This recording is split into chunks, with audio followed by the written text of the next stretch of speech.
والذين يقولون ربنا اصرف عنا عذاب جهنم إن عذابها كان غراما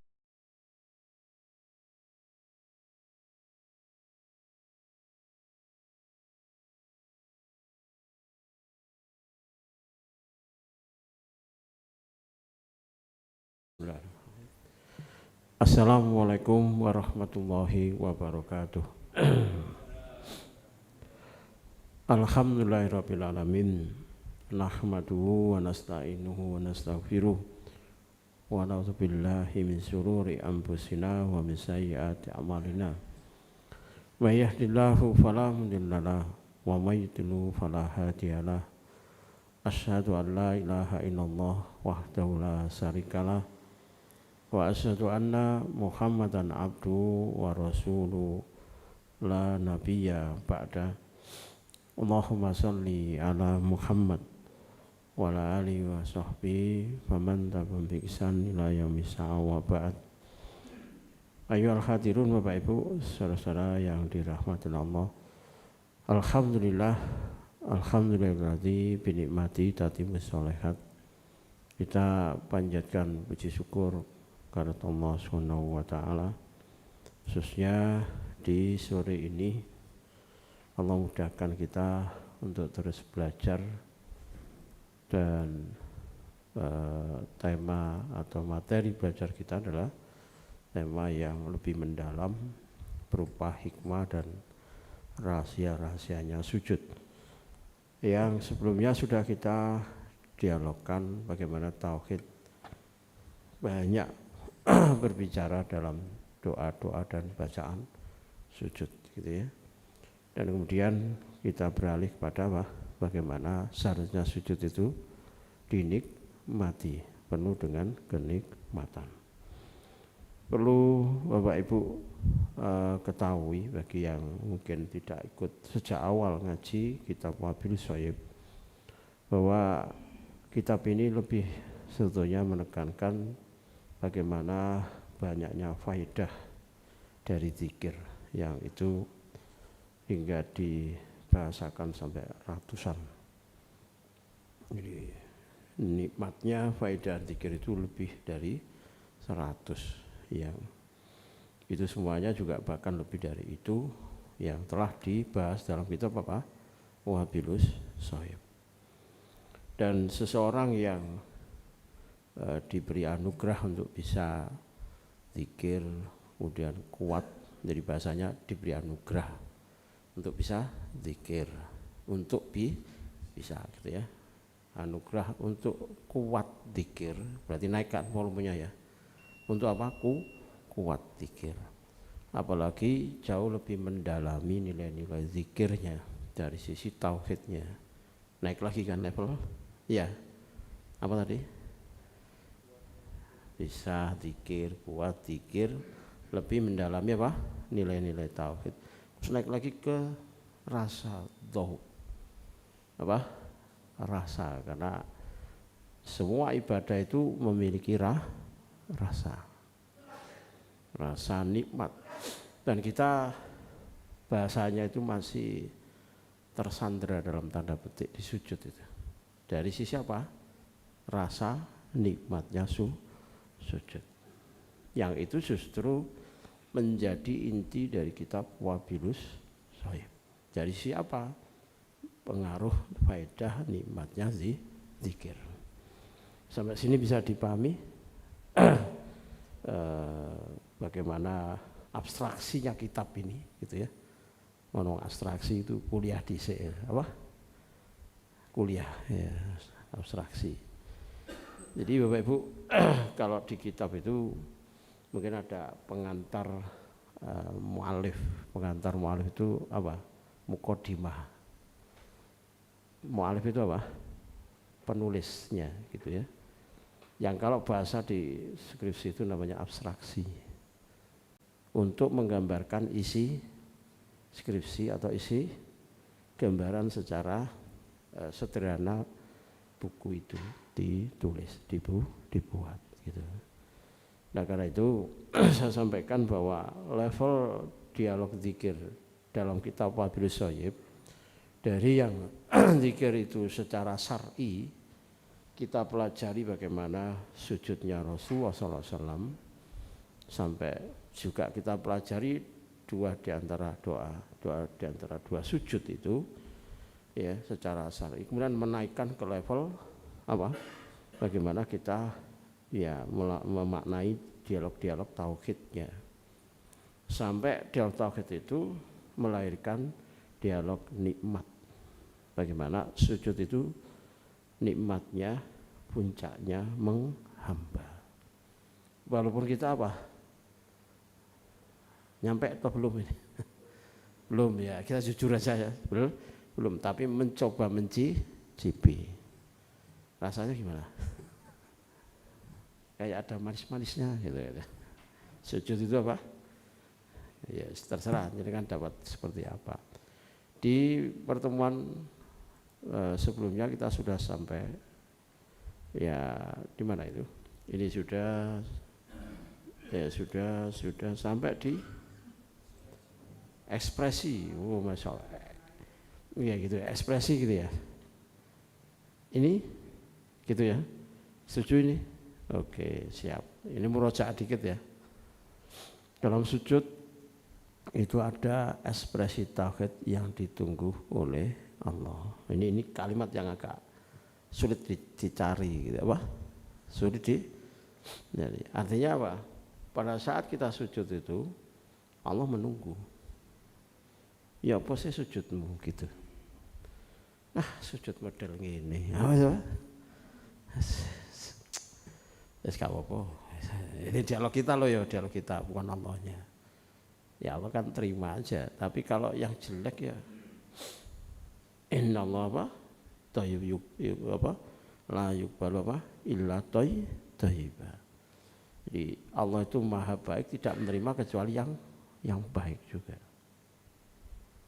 Innallaha jamilun yuhibbul jamal. Allah itu maha indah. Lah kok sing elek dituduhno dikekno. Nah menungso dandan.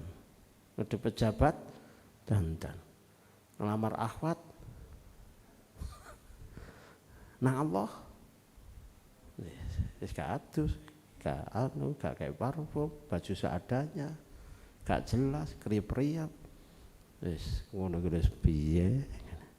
Ngono ku arepe dihormati dari sisi mana? Wong cara menghamba saja tidak menghormati Allah Subhanahu wa taala.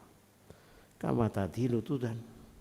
Wong itu ya sesuai dengan apa yang dia lakukan, maka dia diperlakukan. Kalau dia melakukan ke Allah seperti itu penghambaannya, ya dia digitukan sama. Ya sudah. Gitu. Kok diapi dik, ya Allah tambah memperbaiki jauh lebih besar. Kok tambah serius baik, wah jaluk apa sih? Ngono kalimatnya apa? Jaluk alana umroh gampang. Ngono apa? Umroh gampang. Dandanano sih. Layakkan dulu. Oke, kira-kira begitulah ya. Dialog saat apa? Sujud itu dari situ. Ekspresi tauhid yang lahir dari doa dan bacaan-bacaan sujud yang syar'i loh ya. Serta duduk di antara dua sujud. Maksudnya doa, bacaan apa? Duduk di antara dua sujud. Karena kan kita ngajinya masih di situ. Ya pokok pikirannya. Ditambah nilai-nilai tauhid semua rangkaian sebelum sujud sejak takbir. Jadi takbir itu kan sudah apa? Ini kan preambul pengantar menuju sujud. Dari bacaan Fatihah, suratnya, ruku, i'tidal, lalu puncaknya adalah sujud.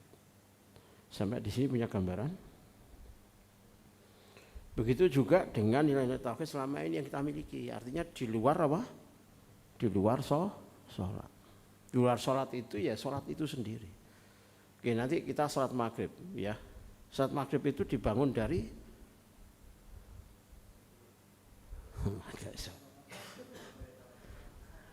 kalau di bab terakhir ini kan kita belajar ilmu, belajar tauhid, belajar tadi, masa belajar tauhid. itu bahan baku sujud. Ngah apa ndak? Tak lihat sik nyocokno pikiran ngah apa ndak? Subhanallah. Ya. Dan bahkan sujud tadi sholat maghrib itu bukan sujud pertama kali, tapi sujud yang pengaruhi oleh sujud sholat asar kita, yang dipengaruhi oleh sujudnya sholat duhur kita, sholat subuh kita. Jadi kita itu sujud nanti sholat maghrib itu sudah sujud dengan latar belakang modal ribuan jutaan sujud. Ngah apa ndak nih? Nah kalau sujudnya tartul itu kan, sama ini kayak gak pernah sujud. Tartul kali sejuta sujud, ya tul. Mau welas ini sujudnya apa kira-kira. Kalau awal kita sholat itu playgroup, masa seusia kita ini sujudnya masih playgroup, ya, masa jutaan sujud itu masih SD, kan sudah harus sarjana, gitu kan, mahasiswa. Jadi sujudnya mahasiswa dengan narasi, ya akademiknya yang terbaik, praktek-prakteknya yang terbaik. Kalau playgroup wajar, di sana sini ya standarnya perilakunya anak-anak kita itu sudah dewasa sekian ribu sujud, dewasa jutaan sujud, masa sujudnya balik ke seolah-olah gambaran ilmunya itu seperti anak playgroup. Ya nemen ya nemen pol mengenaskan. Aduh. Yes. Oke ya. Sekarang saya close dulu. Demi kebaikan bersama. Demi kebaikan bersama. Lah urung tak anu ya.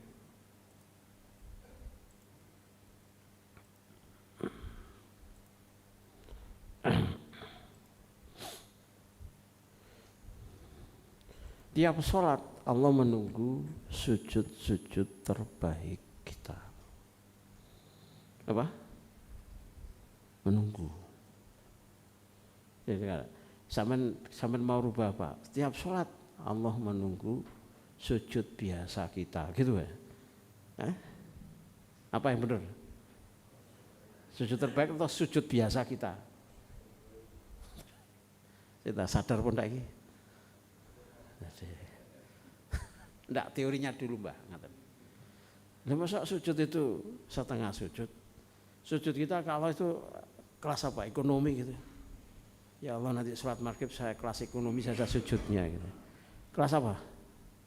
Premium, high kelas. Sujud itu kayak pamitan mati gitu. Bisa enggak? Sujud itu kayak apa? Pamitan mati. Kira-kira sujudnya suwi apa dulu? Orang diangkat-angkat sampai isya. Orang diangkat-angkat sampai isya. Subhanallah. Ya minimal itu jangan memberikan sujud itu ala kadarnya. Sehingga Allah juga membalas dengan ala kadarnya.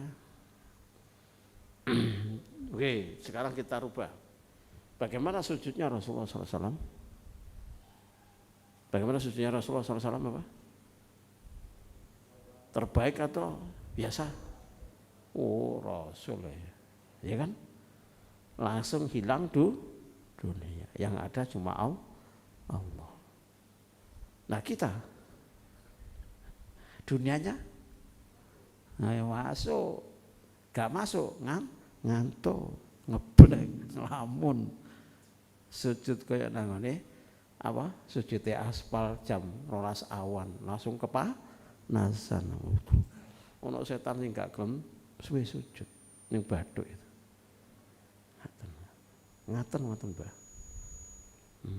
Nasab-nasab nek gurung masuk Islam itu pasti gak seneng sujud aja suwi. Jengkingnya aja suwi. Ada nasab itu ngomong iki lho Wong ki bolak-balik jengking, jengkang, opo jengkang. Sujud itu diomongno jengking. Waduh.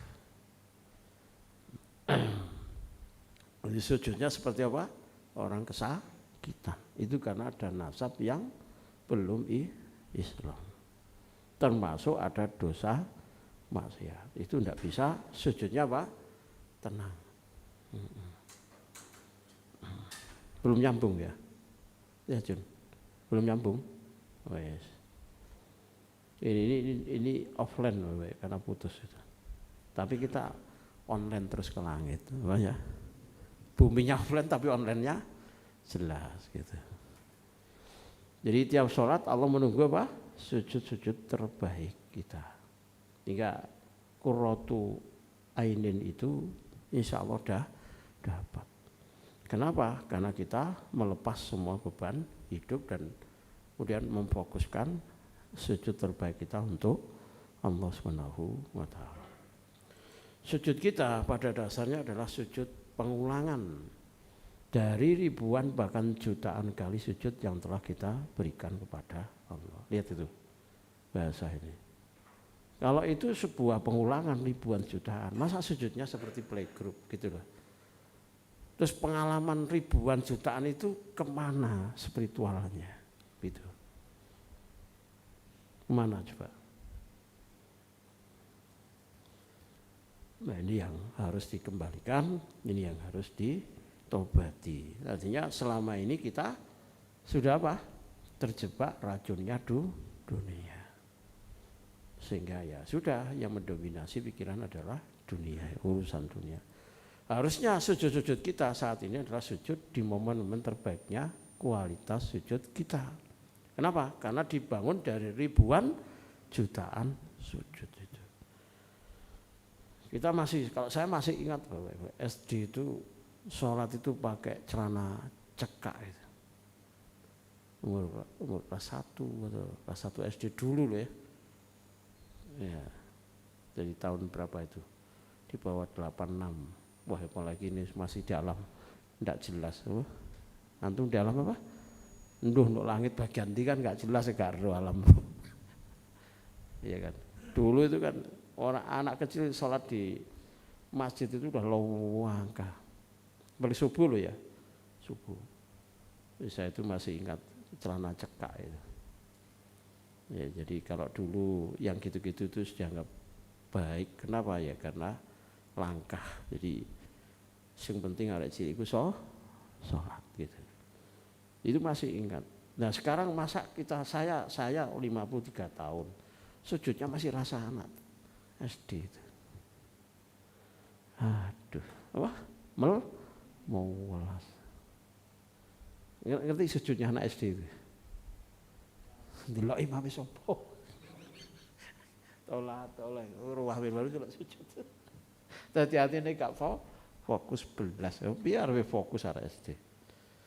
Ya, kadang-kadang anak-anak itu kan ya lucu. Salatnya nek ngarep iku wae acara dhewe salat nang mburi ngono.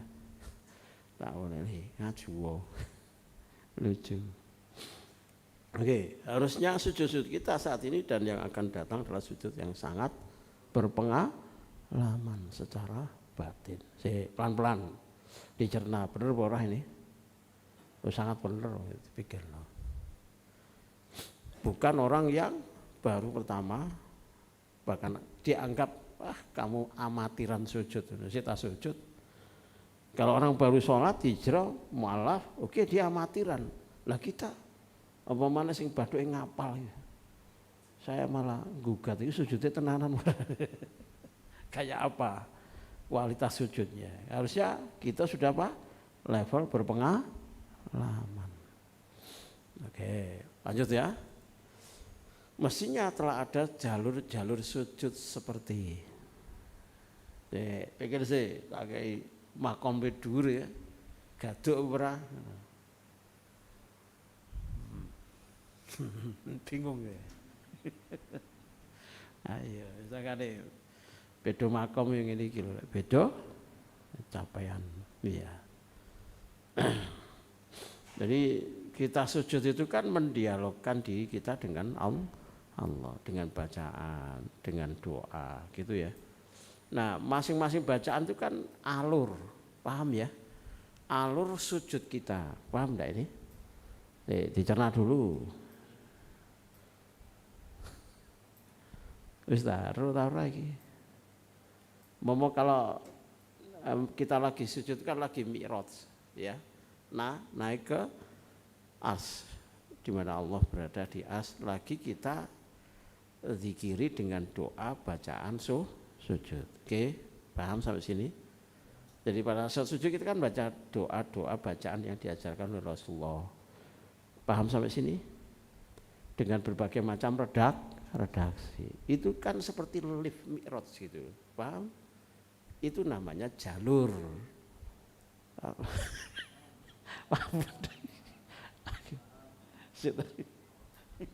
Ana sing sok ngomong apa? Saya sok wonda ini. Saya kan jenengan membaca Subhanakallahumma rabbana wa bihamdika Allahumma firli, atau membaca apa? Allahumma firli dzambi kullah. Itu kan sebuah dialog alur jalur kita mi'raj saat sujud kepada Allah. Paham sampai sini? Ibaratnya jalur itu lift kita untuk naik menuju Allah saat sujud itu mendialogkan apa? Sampai di sini paham? Alhamdulillah, mantuk rada akeh. Nah itu jalurnya. Ngerti enggak ini? Ya alhamdulillah lah. Walaupun ono sing gak ada. Kalau takjak menduur apa? Takjak meninggi. Jadi kalau saya butuh menyanjung memuji Allah, maka saya redaksinya pakai Subhanakallahumma rabbana wa bihamdika Allahumma firli. Gitu loh ya. Kalau saya banyak terintimidasi dengan dosa, saya membuka jalur Allahumma firli dzambi kullah. Wis angel apa ndak? Tinggal ngono itu. Makanya sujud kita itu sudah S3. Apa? S3. Makanya rada suwi angel mikir zaman. Soalnya wingi-wingi sampean S1 tok. Apa maneh lagi lulus SMA gak kuliah, tambah angel. Itu istilah-istilah saja. Artinya kita ini lepas dari konteks fikihnya sujud. Kita bicara hikmah. Kita bicara nilai-nilai tauhid yang ada di dalam sujud. Sampai di sini bisa diterima, dipahami? Oke, alhamdulillah. Bentar lagi. Tadi belum saya pisah-pisahkan. Nah, Bapak Ibu, akhirnya kita akan ketemu yang namanya jalur sujud pertama itu adalah jalur pensucian. Ketika kita baca tasbih dengan makna isi tasbih yang idealnya sudah sangat mendalam dan meluas serta sangat spesifik rasanya.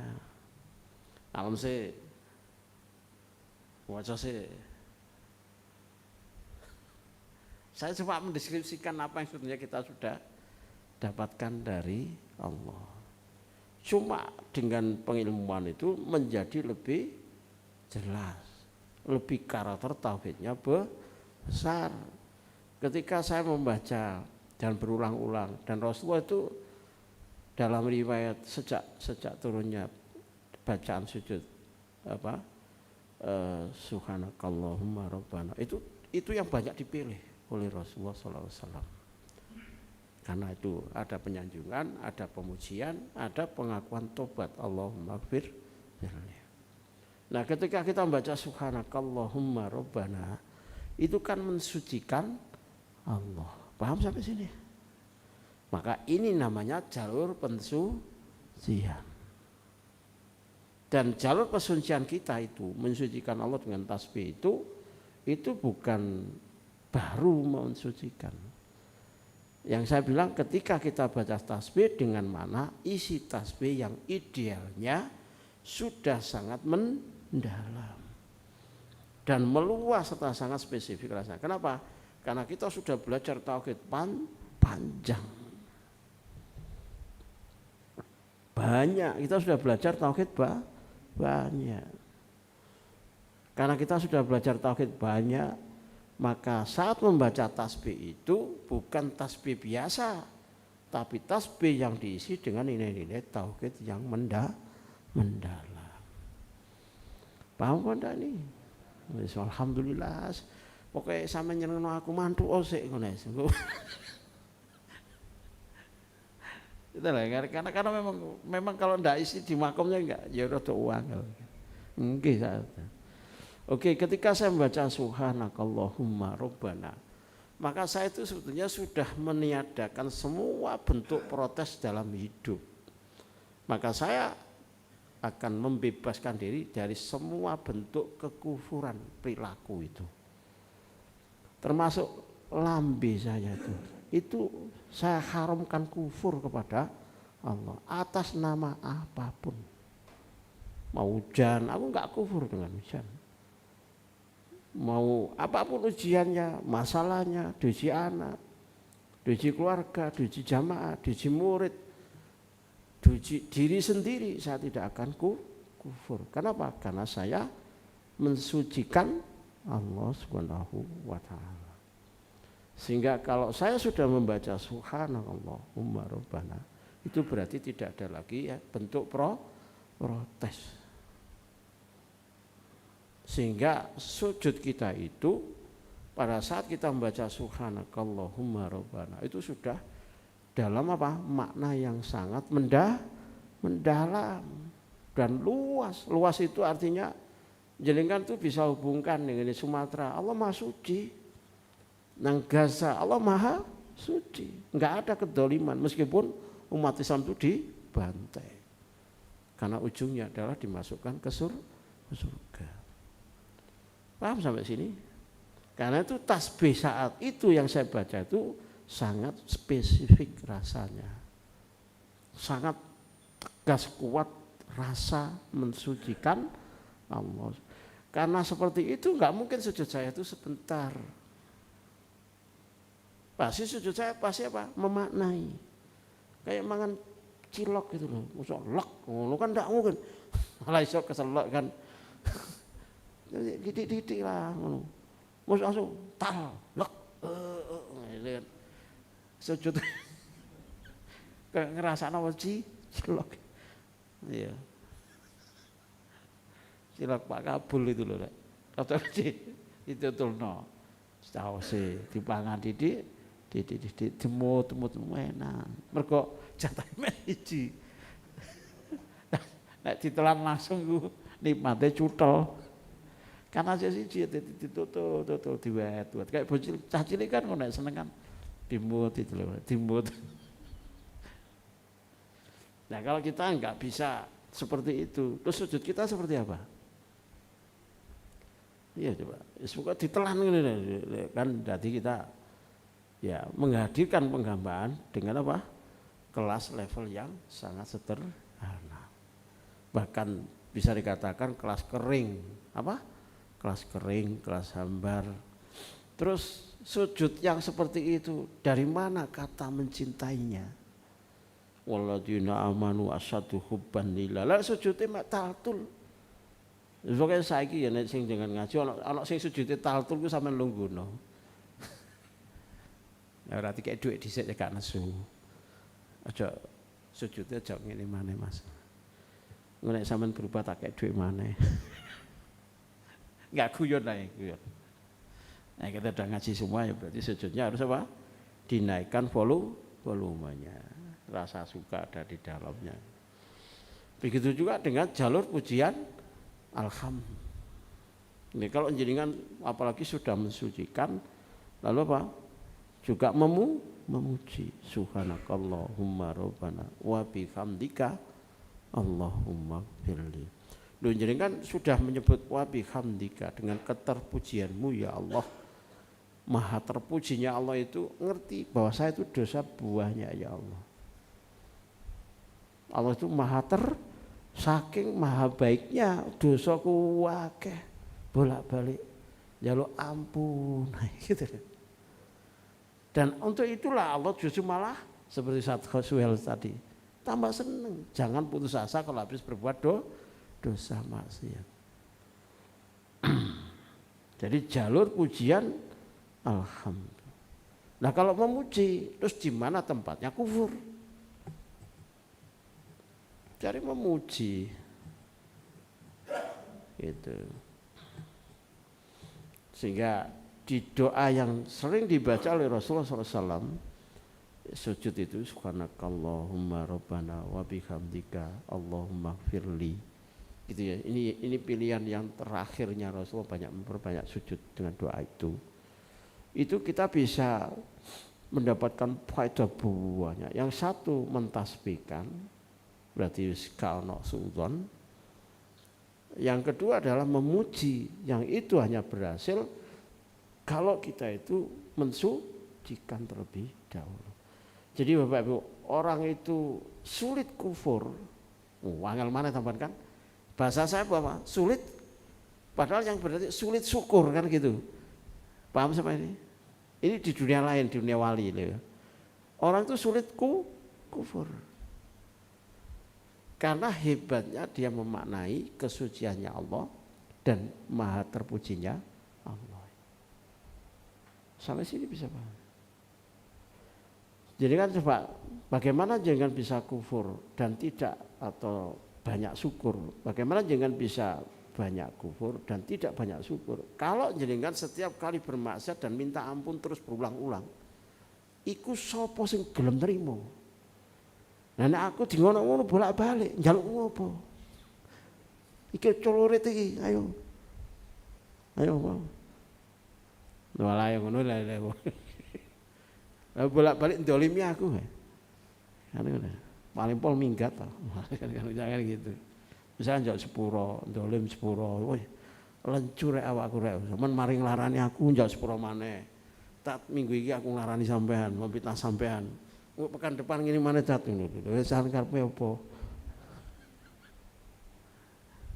Allah coba bolak-balik kita durhakai. Habis itu Allahumma firli. Penak ya awakmu ngono. Ayo. Coba kalau Allah Tuhan kita itu nesuan. Habis. Habis neraka kabeh wae dhewe. Terhadap Allah yang zat seperti itu, sampean ndelok ya apa?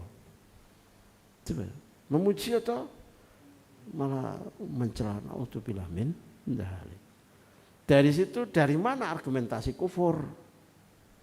Coba ya. Kalau justru tidak apa? Malah sebaliknya apa? Kita itu menjadi orang yang sangat bisa untuk berlaku syukur, pandai bersyukur. Bahkan syukur itu kalau jenengan maknai itu lebih dalam lagi. Itu bisa melahirkan kita kena mental. Malu saya ke Allah. Malu. Kenapa? Saya berulang-ulang meminta ampunan. Padahal nikmat Allah itu banyak. Berulang-ulang minta diampuni. Ya diampuni sama Allah. Terus saya itu kemana wajah saya taruh gitu. Lihat ya. Datang lagi habis maksiat terus minta wajahnya gimana itu? Wong atole apa tunduk? Tunduk. Misalkan saya di dunia makhluk lapo ngedek maneh salah maneh arep njak sepuro. Terus baleni enggak mboten tenan saestu mrene maneh minggu ngarep maneh baleni maneh nggih. Iku nek aku sing genah ngono sik apik kan. Lah terus piye? Terus pundi maneh? Terus karepmu wis ngono. Ngono kan karepmu piye ngene. Iki ngapura ingkang kathah ya wis. Terus baleni apa ora? Mboten. Tapi tiap pekan itu mengulang-ulang. Sampai kapan ayo coba? Setahun. Kira-kira sampean bertanda. Terus akhirnya wis karepmu wis. Akhirnya dikai jalur dhewe engko aku nek gak ono dialoge ning ngene ya. Nek sampean takon ngene jawabane ngene ya sampal mesti aku jawabane Akhirnya pasti njaluk tak sak sepuro. Aku gak ada sampean dhewe, sampean dialog dhewe, jawab dhewe. Nah, ke Allah itu berapa banyak, berapa tahun kita bermaksiat. Coba. Ayo. Apa enggak malu? Malu. Apa enggak kena beban mental? Nek sampean gak malu ya nemen. Wah, isin-isini ya dadi murid. Isin. Memalukan Bapak Ibu. Sehingga dalam tingkat tertentu ada sahabat atau tabiin itu sampai enggak berani lihat ke langit karena malu beban dosa maksiatnya. Jadi ada jalur pujian, ada jalur apa? Alhamdulillah. Kemudian ada jalur takbir. Takbir itu diantara dua sujud atau pada saat kita mau sujud. Paham ya? Mau sujud kan kita gerakannya apa? Allahu Akbar. Ini belum pernah saya urai. Kenapa perpindahan itu membutuhkan takbir? Nih, gue nengok pendidikan sholat rek. Gak kabeh nek gini. Terus apa energi takbir itu? Pada saat kita membaca Allahu Akbar. Kenapa perpindahan gak baca tasbih saja? Kenapa perpindahan gak baca tahmid saja? Ya sudah, itu tauqifi namanya. Tauqifi dari Allah, nggak bisa digugat. Yang bisa kita maknai adalah kenapa membaca takbir pada saat pergerakan pindah gerakannya sholat. Allahu Akbar, Allahu Akbar, Allahu Akbar, Allahu Akbar. Lho ngono kok sik wedi mek makhluk. Pocong wedi. Lho sampeyan takbir model apa? Gitu kan. Itu rusaknya tauhid itu karena nggak ngerti kedalaman tauhidnya sholat. Gitu itu juga kita melihat makhluk itu besar. Makhluk itu entah jabatannya apa, pejabat seperti apa.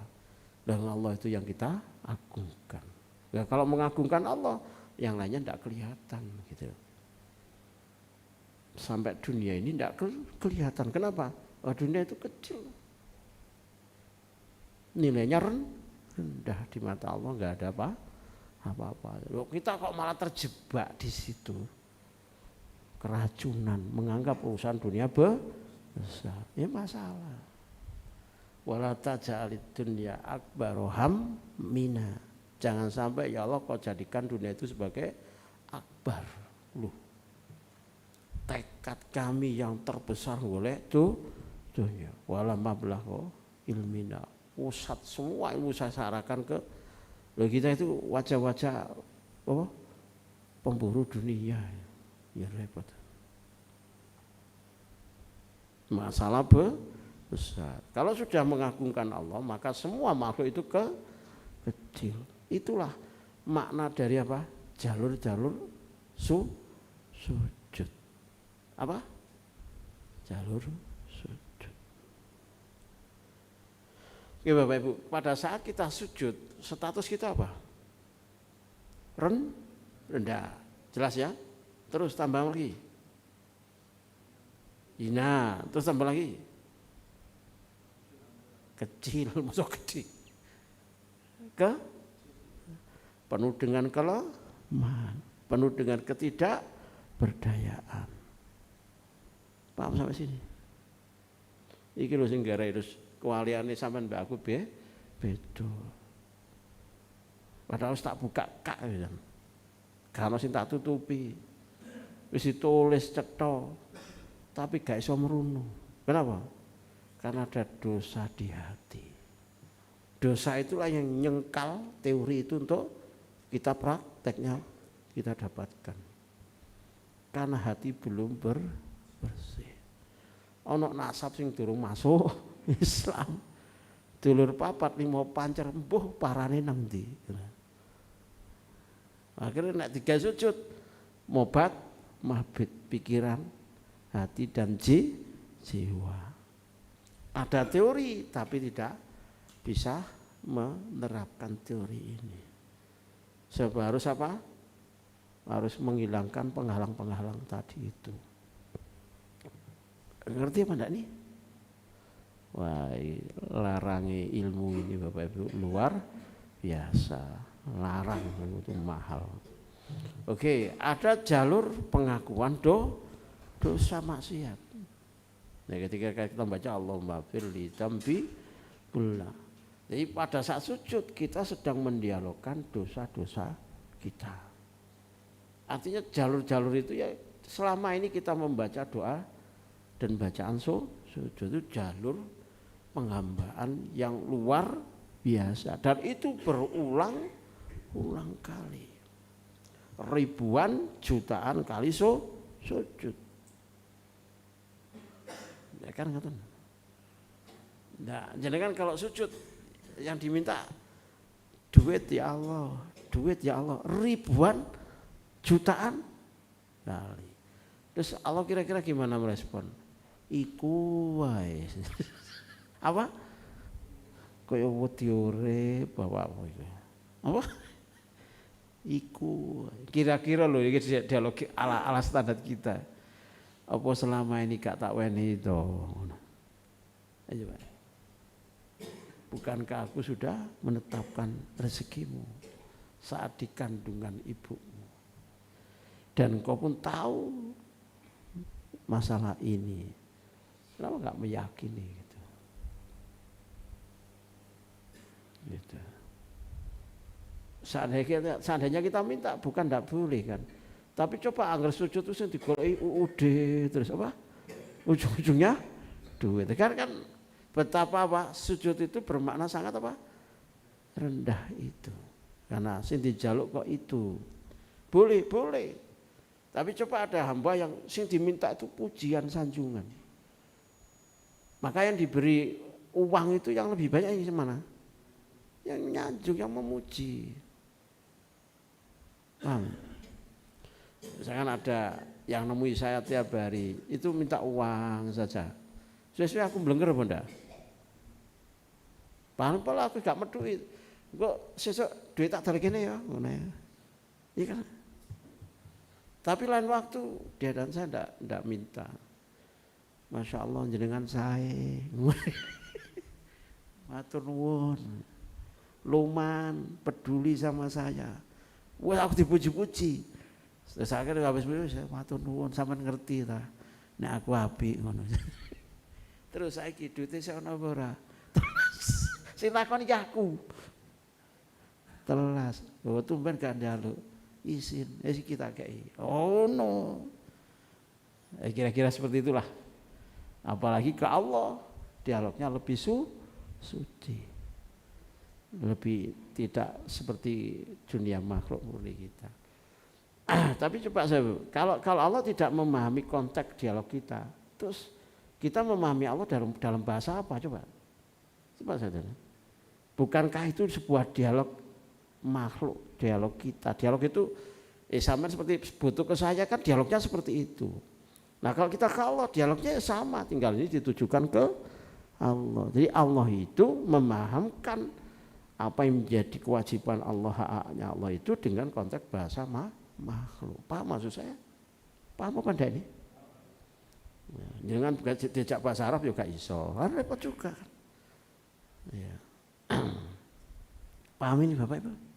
Apalagi jalur pengakuan dosa. Terus ujungnya jalur pengakuan dosa itu apa? Ujung-ujungnya apa? Tambah kena mental lagi. Walaupun kita tidak boleh putus asa. Sehingga sujud itu rasanya macam-macam dan itu sesuai dengan doa bacaan yang kita pilih dan nikmatnya ya sesuai dengan doa bacaan yang kita pilih.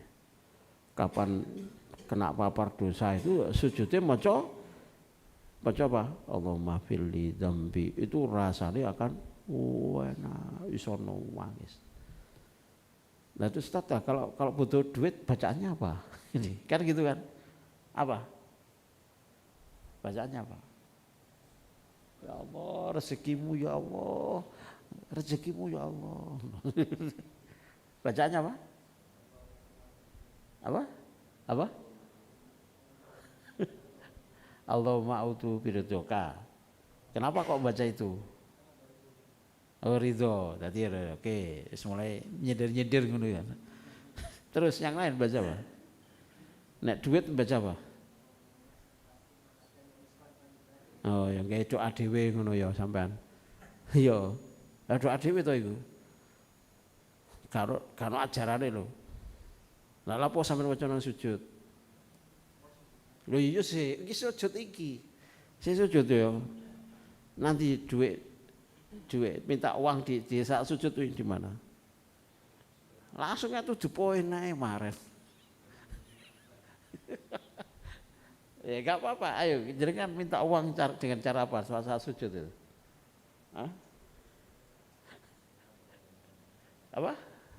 Subhanakallahumma rabbana. Di mana letak memujinya? Oh, pakai derajate Nabi mendialogkan sesuatu dengan apa? Memuji. Ya, dengan keyakinan bahwa memuji menyanjung akan lebih banyak diberi dibandingkan meminta yang lainnya. Subhanallah. Saya tanya, apakah doa bacaan sujud itu tidak menghadirkan rezeki gitu? Kalau kita baca, misalkan baca Allahumma firli dzambi kullah, itu datangkan rezeki mana? Dari mana? Wong minta ampunan kok datangkan rezeki? Dosa menghalangi lah ya terus. Nah kan habis itu tobat kan ya sudah apa? Terbuka begitu. Nah, maksudnya apa? Ya Allah di balik itu saya minta uang. Artinya gini, ketika kita sujud membaca istighfar, membaca pengampunan, bahwa di balik itu semua urusan menjadi selesai, kembali lebih baik. Oke, di balik apa? Sekarang apa? Kalau kita membaca doa Allahumma firli dzambi kullah, di balik itu ada apa lagi? Supaya datang rezeki. Tadi itu kan karena terhambatnya rezeki karena dosa maksiat. Apa?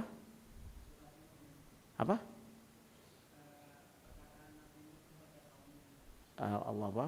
Fakultu istighfaru ya robbakum. Oke, apa itu? Yang dihubungkan sama sujud waktu pengampunan apa? Bahwa istighfar itu membuka rezeki. Oke. Yang lainnya apa? Ini ilmu loh Bapak Ibu. Bayangkan jenengan punya ilmu banyak ikut sujud. Itulah makom orang alim sujud. Wow, lepas dari sekedar konteks minta-minta itu.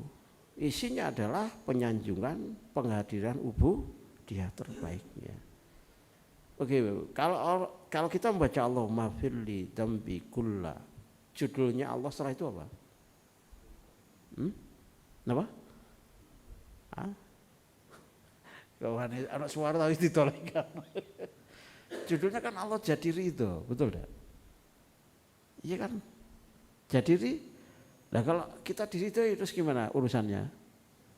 Duh, selesai. Oke, kalau kita minta ampun selain Allah ridho itu apa? Gak biasa praktek. Apa? Dijawab. Lillahi as-satu farhan bi taubati abdi. Allah itu sangat bahagia.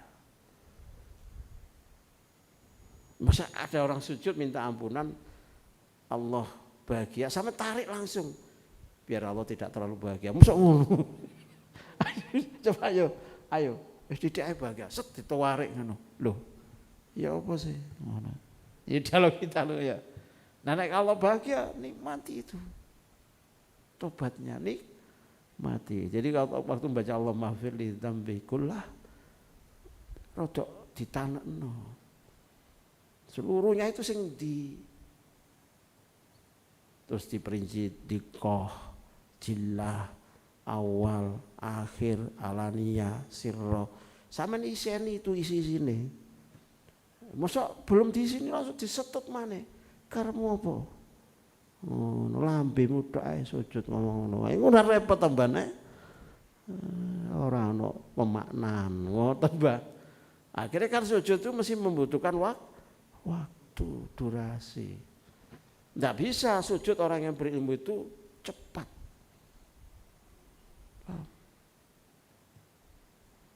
Sampai di sini bisa dimaknai, dipahami. Nah, masya Allah. Jadi, ilmu tentang sholat itu harusnya sudah S1, S2, S3, profesor seperti itu. Kalau nanti enggak ngeh ya tanya. Kalau butuh tahu praktek di lapangan ya sampai takon. Kayak apa lapangannya gitu.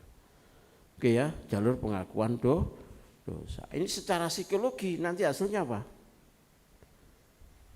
Nangis kan. Nenek nangis sekali. Misalkan maghrib nanti 6 kali sujud. Berarti 6 kali tangisan hati, sayatan gitu ya. Habis sholat kira-kira gimana wajahnya? Teduh. Wajah orang tobatan nasuha. Kali 5 kali sholat. Kali 1 pekan. Kali 1 bulan. Kali 1 wajah ini hilang aura dosanya.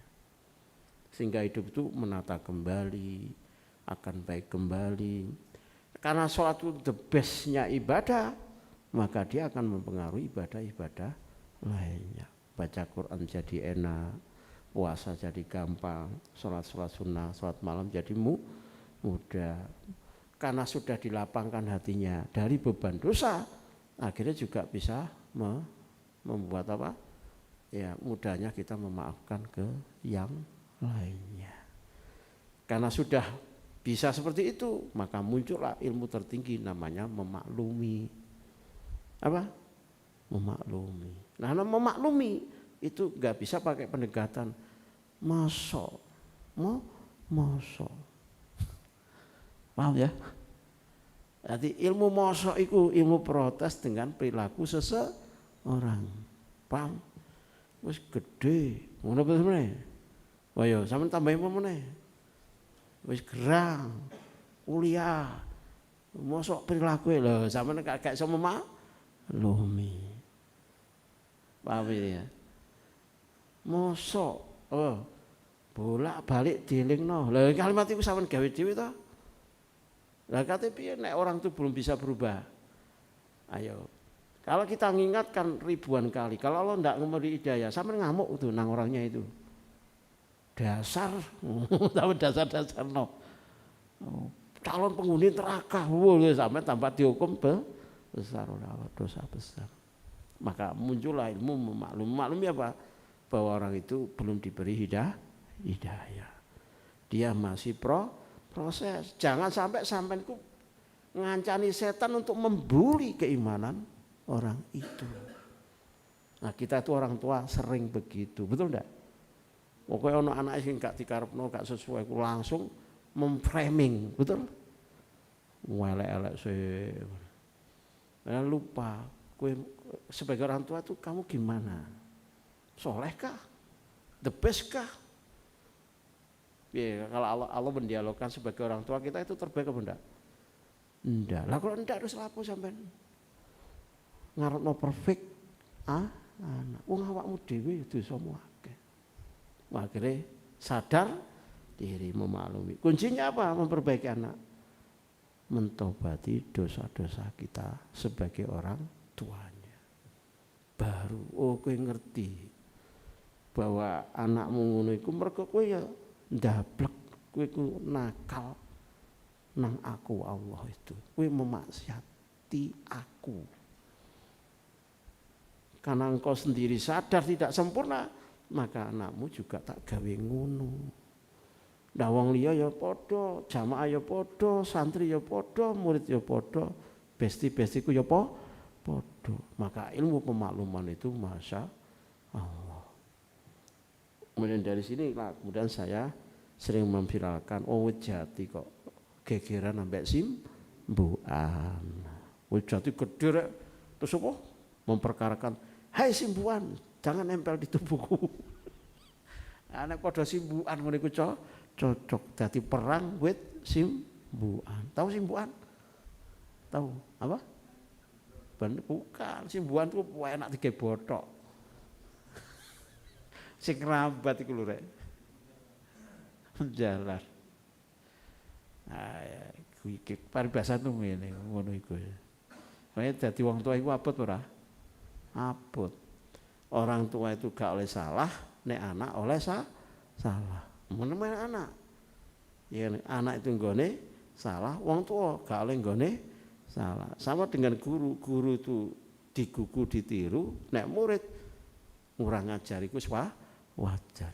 Ya, ustadz ya pada sama. Kalau ustadz itu dilarang banyak berbuat kesalahan, nah nek jamaah ya ngono iku lah apa? Angel ya abot ya. Sekarang tak tanya, dari mana kok sulit? Oke, orang tua itu kalau definisinya soleh, ya ustadz itu apa? Ustadz kan guru. Kalau mereka adalah figur orang yang dianggap kelas tinggi nilai baiknya, orang baik itu bahagia apa? Susah. Gak bisa jawab kan, jadi wong apik ku bahagia apa ora? Jadi wong soleh itu bahagia apa enggak?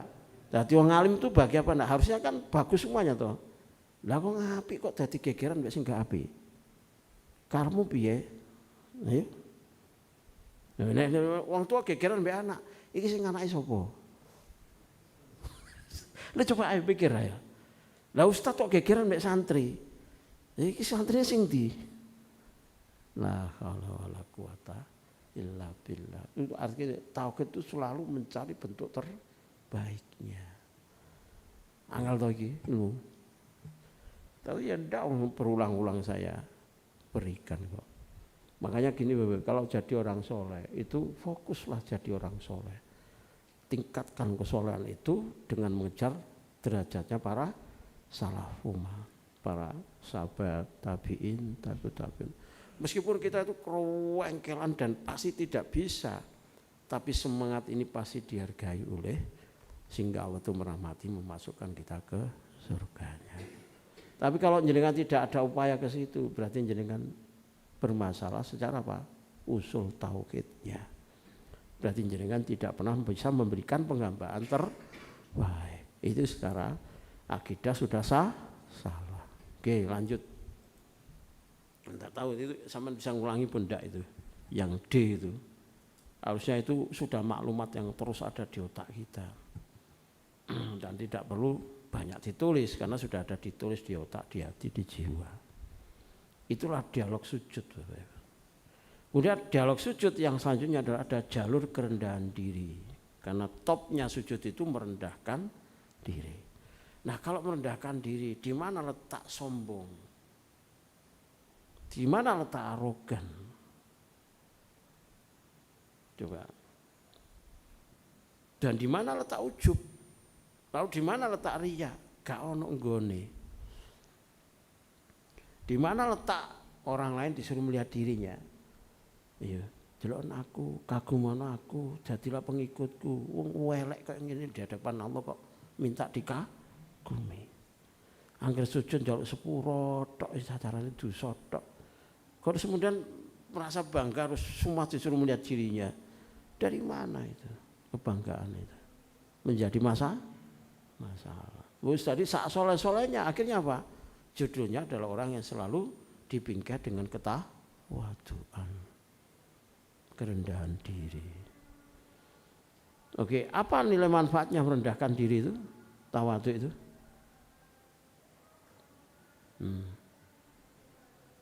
Allah angkat derajat. Oke, ditinggikan. Oke, saya tambah lagi. Apa nilai manfaatnya orang tawadhu itu?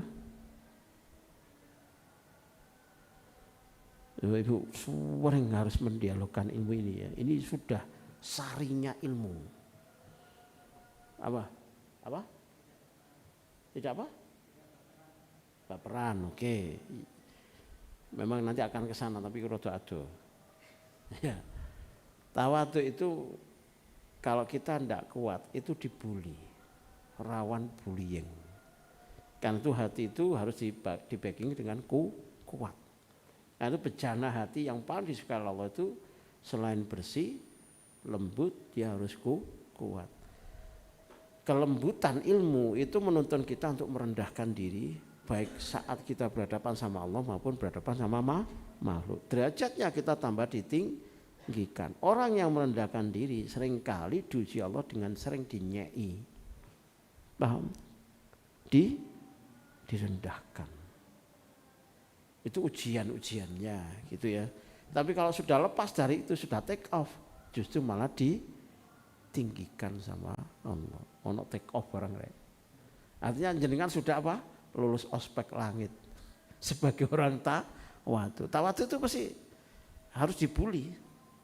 Direndahkan, tidak punya tempat, nggak punya panggung. Dianggap biasa. Tapi kalau sudah diterima sama Allah, melejit tinggi. Bahkan orang yang merasa tinggi itu nanti ditundukkan di depannya orang yang tawadu. Oke, lainnya bahasa lain jalur kita merendahkan diri itu apa? Coba. Yang tadi itu, misalkan kita merendahkan diri, terus apa yang ketemu? Kita akan punya kemampuan membaca semua orang yang tidak berhasil di tingkatan tawadu. Orang sombong kita bisa baca, orang ujub bisa kita baca, orang riya bisa, jiwanya orang itu bisa kita tembus. Kebutuhan. Jadi, kenapa? Karena kita sudah pada titik dasar penghambaan. Tahu ya kalau orang renang itu, dia menyelam sampai ke dasar. Kalau sampai ke dasar apa yang terjadi? Enggak lah. Dia kan akan tahu situasi bawah dan dia juga akan bisa melihat ke atas. Tapi kalau jenengan belum sampai ke dasarnya titik selam, dari tawaduknya tidak tahu di level apa, separuh, jenengan hanya bisa melihat ke atas itu, tapi ke bawah tidak pernah bisa nembus. Sampai sini bisa dibayangkan Bapak Ibu? Ya. Dan Rasulullah SAW itu kenapa memilih derajat kenabian Rasul tertinggi sebagai Abdullah? Paham? Karena sebagai cuma hamba Allah itu, maka Rasul itu seperti tidak pada umumnya ya manusia dengan status sosial paling rendah. Paham sampai sini? Sebagai hamba. Begitu hamba kebaca, yang lainnya mudah dipelajari, dibaca. Yang membuat kita nggak bisa membaca itu kenapa? Karena kita meninggikan hati. Kita tuh sombong, kita arogan, kita ujub, merasa suci. Akhirnya pada saat seperti itu ditegur. Bukannya lebih baik, ya, malah dikoreksi sebagai bentuk dosa, penyakit hati, merusak amal, apalagi membaca orang lain jauh, gitu.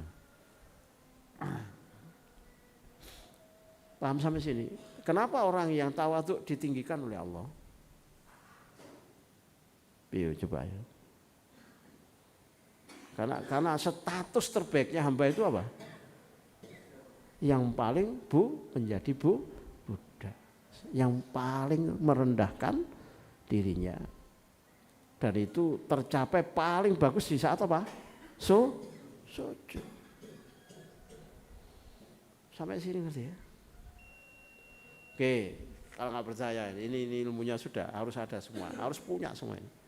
Kalau kita itu orang biasa-biasa, gampang tersinggung atau kita banyak ngalah? Orang biasa loh. Sing sering tersinggung ku sapa? Pejabat, jeragan, tuan. Gue nek mlaku, kamu gak ngerti aku sapa. Lho ngono wae yo. Ayo coba yuk. Misalkan habis ini gorengan keluar. Terus kamen merasa punya harga diri. Oh gak nang aku gorengan rek. Iki sapa sing ngedum? Oh, nesu ora? Ayo. Jelas ya? Loh, wong sepuh iku nek dia enggak bijak, itu kan rebutan mek sing cah nom. Rek, kowe iku gak ngerti. Aku sing tuwek, kowe kok serobot. Anak sing tua bijaksana. Wis pancen arek enom. Gak duwe sopan santun. Wong ana Mbah Amin ya. Misalnya Ustaz Satria kok njupuk dhisik. Kan gak sopan. Jadi arek nom-nom iki saiki ngono. Iku sing bijaksana. Lah nek Mbah Amin gak bijak. Kowe gak ngerti sing tuwek sapa. Karena sudah menaruh harga diri. Kalau tawadhu, sampean gak gampang tersinggung. Ayo. Misalkan tradisi saya kan seringkali gorengannya keri toh. Iya kan? Nah, saya sendiri kan juga membuka toleransi. Kalau satu kali kan enggak, gorengan ini jangan, wakil tiga nodal. Anak aku wis bapak-bapak wis. Iya kan, gitu. Gorengan tidak, gak apa-apa wis aku. Aku soalnya punya ulas hasil lebih banyak kan ngono kan. Dengan pertimbangan masih bisa konsentrasi dikit-dikit lah gitu kan. Ya, saya punya istihad sendiri. Artinya gini loh, kembali, kalau kita itu merendahkan diri, tawadhu, kita itu sulit tersinggung. Paham? Tapi kalau jenengan punya kelas dan itu pasti riak dan ujub, merasa jenengan lebih baik, pasti gampang tersinggung. Nah, bentuk-bentuk kesulitan kita merendah itu karena ada karakter penyakit kita, termasuk makhluk yang di dalam. Makhluk itu kadang gak iso diajak kompromi. Gak iso diajak kompromi untuk menerapkan teori itu cenderung nolak. Kemudian di dalam sujud juga ada jalur kejujuran. Kita itu sujud itu mosok memanipulasi diri di hadapan Allah. Mosok ya Allah semoga Allah tidak tahu dosa saya. Mosok wis aku tak bujuki ya Allah wis tak sujud tak bujuki aku gak ono dosane. Ya gak mungkin lah. Maka kalau kita mau belajar jujur, belajarnya di saat sujud. Ya Allah tadi saya dusta, saya bohongi istri, padahal tidak, saya bilang za, padahal za, saya bilang tidak. Misalkan telat pulang, padahal ya embuh nang sapa ngono kan, dosa ngono ya. Terus pulang kon diae bohongi. Pas sujud nangis, ya Allah saya dusta pada istri. Misalnya begitu. Nah, kita nggak tahu ilmu ini kan, wis dusta terus nggak ngerti kalau itu kembali ke dirinya dan kembali ke yang dibohongi, didustai dan akan nurun ke anak cucu. Naudzubillah min, mengenaskan. Nah pada saat sholat kesempatan untuk membuka diri sejujur-jujurnya. Jadi ini yang saya bilang dalam sholat itu saat sujud ada jalur-jalur yang ribuan, yang jutaan kali kita dialogkan dengan Allah. Berapa? Ribuan, jutaan kali. Sampai di sini Pak. Sehingga saya itu ngerti ustadzah istri saya. Saya ngerti anakku, per anak itu ngerti. Kenapa begitu? Karena aku lebih menyelam di tingkat dasar jeduk di lutam itu. Dari situlah pemakluman itu kita buka. Karena level yang tidak sama, maka level yang tinggi seharusnya apa? Lebih bisa membimbing. Paham sampai sini? Kalau level yang tidak sama, maka cara melihat kebenaran juga tidak sama. Karena level yang tidak sama, cara mendialogkan bagaimana kita mensikapi urusan-urusan masalah juga tidak sama. Ketidaksamaan itu melahirkan pemakluman. Nah, nek seandainya suami itu enggak ngerti ini, gegeran apa enggak? Gegeran. Makin jenengan tinggi kita keluarkan, makin tinggi jenengan menghamba. Perbedaan itu seperti jenengan mensikapi anak playgroup TK sing tiba-tiba ngaplok sampean. Wah, ngajak dulu tuh aku. Sama kekiran barek playgroup TK. Sama saksekno yo iki nantang aku arek playgroup. Sama diombeni obat dhisik. Dikecrek tangane diborgol dikirim nang ngene RSJ. Nah iya toh. Paham sampai sini? Itulah Rasulullah SAW ketika digoda Anas yang masih remaja, masih anak-anak. Nek wong tua mesti grobeketan nanti cowopres cewewiti gak ngerti loro untu iki. Kalau Rasulullah kan malah nemuin itu sambil guyon terus turun kelas sebagai anak tulinan. Itulah akhlak Qur'annya Rasulullah SAW. Jadi akan sulit Bapak Ibu kita mendialogkan akhlak tertinggi kalau sujudnya gagal. Padahal saya itu sudah nyiapkan banyak piye kira kok kamari maris maghrib. Duh, sampai piro Loh. Saya juga hati sangat butuh sujud karena itu asupannya yang paling tinggi. Itu ada semuanya nih tuh. Di dalam sujud ada sumber hidayah dan hikmah. Jika hati hamba terbaik maka ia pasti sangat merindukan sujud-sujudnya di bulan Ramadan yang sebentar lagi mau datang. Masya Allah amazing. Jika hati hamba terbaik maka ia pasti sangat bahagia dengan sujud dan ingin selalu memperbanyak sujudnya. Wah ini. Jadi saya akhirnya aku harus meninggal no sujud kecantol lah gini. Karena the best performance-nya ibadah itu kan sholat. Dalam sholat puncaknya sholat itu sujud. Bagaimana kita berada di puncaknya ibadah terus pingin pindah ibadah yang lainnya. Terus turun gunung. Lagi sampai Everest terus nak kuno puncak sejati naik gunung apa? Puncak sejati inginnya berlama-lama di situ. Artinya kalau sujud itu sebagai puncaknya nikmat, seharusnya kita tidak gampang-gampang menyudahi sujud dan tidak juga jenuh, apalagi kemudian trauma dengan sujud. Jadi masih banyak Bapak Ibu. Ya gimana? Ya harus dilanjutkan di pertemuan selanjutnya. Ini kemarin sudah ya. Lumayan sudah ya.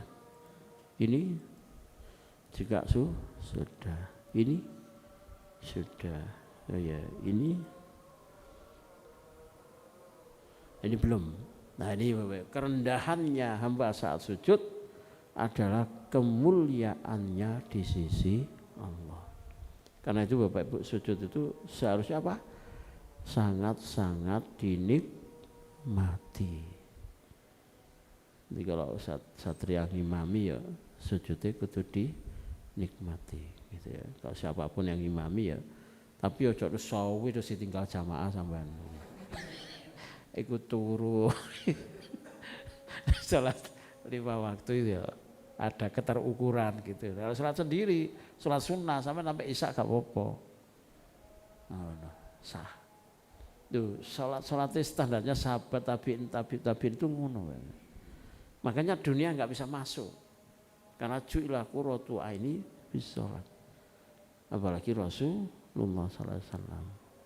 Ingatan Bapak Ibu nggih. Pun cekap sak manten ngaji. Nanti kita akan masuk di bab ini insyaallah.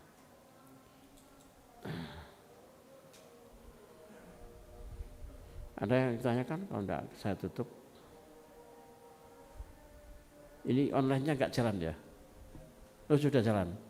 Ya yes, alhamdulillah oleh didik. Berapa? Jam berapa tadi mulai? Jam 5. Oh gitu.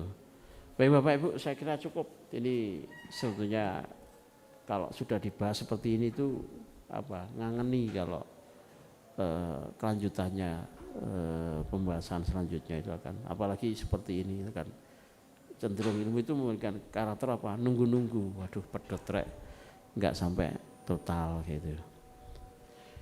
Oke Bapak Ibu, wallahu alam shawab, wallahu musta'an. Mudah-mudahan sujud kita dari waktu ke waktu semakin berkelas ya dalam penghambaannya terbaik untuk Allah. Dari situ semua masalah urusan kita menjadi ditolong dimudahkan oleh Allah Subhanahu wa taala, termasuk hajat-hajat kita yang itu kita butuhkan selama ini yang kita minta dimudahkan untuk kita mendapatkannya. Amin ya rabbal alamin. Barakallahu fikum, subhanakallah bihamdika, asyhadu an la ilaha illa anta astaghfiruka wa atubu ilaik. Assalamualaikum warahmatullahi wabarakatuh. والذين يقولون ربنا اصرف عنا عذاب جهنم إن عذابها